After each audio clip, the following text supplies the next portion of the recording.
beef ano. Sabay niya. Good afternoon, good afternoon. Dito nagluto si Sir. Okay, tapon mo rin yan. Ano itong menu niya? Nagbibili tayo ng beef Ito. Chicken cube, pareho lang yan sila. Hindi beef yun. Pareho lang. Hindi nga pareho yan.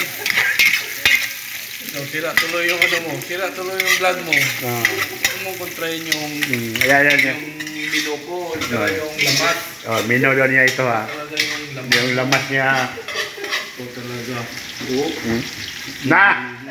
Exhibition man eh, mura mo na taga-western. Yung akong ito yung extra ng chef ko dito, coco dito. Oh, pagko ito. Isa.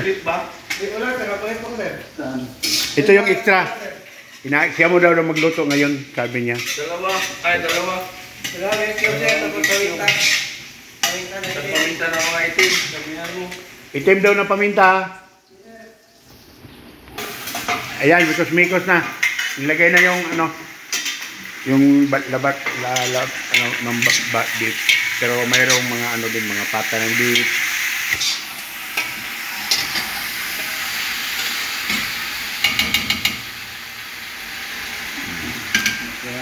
Inaamoy lang niya.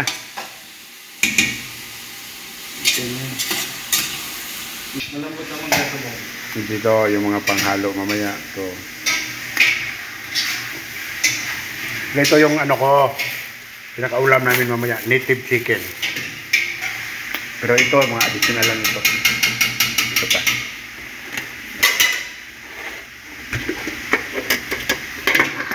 Ayan, ang sarap na ng bulalo. Ayan, Ayan. O, sino, tingnan mo. Ayan. Halo pa rin yan dito. Sabay pa rin yan.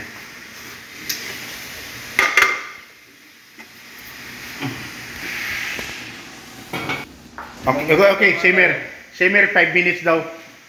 Simmer at 5 minutes. Okay, 5 minuto daw ito. Ito ang ihalo natin na. Sige. Sabi mo, Sir. Pag nagluto kayo, mag-invest kayo ng huwag niyong tipirin yung lamas. Ayan. Kasi pag tinipid niyo yung lamas, makikita yan sa katawan niyo.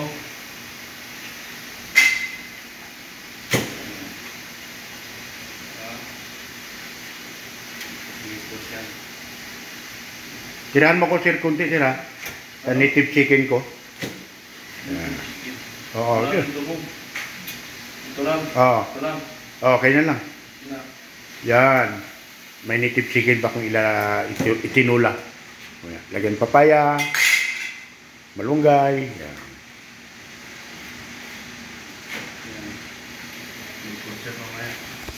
Yan na, ready for kung ano siya. Malinis na yan lahat. Balik tayo sa mikos-mikos.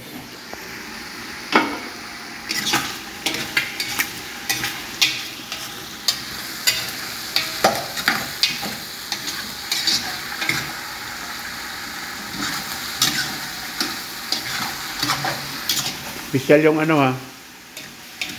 Yung nag-occupied ng ano ko, kitchen. Imported ito from Germany.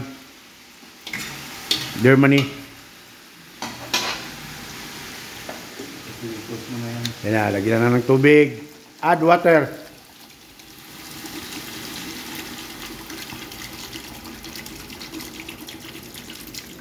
Hindi lang pa natin yun.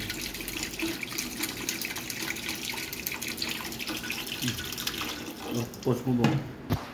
Okay, dito na. I-paboiled mo na.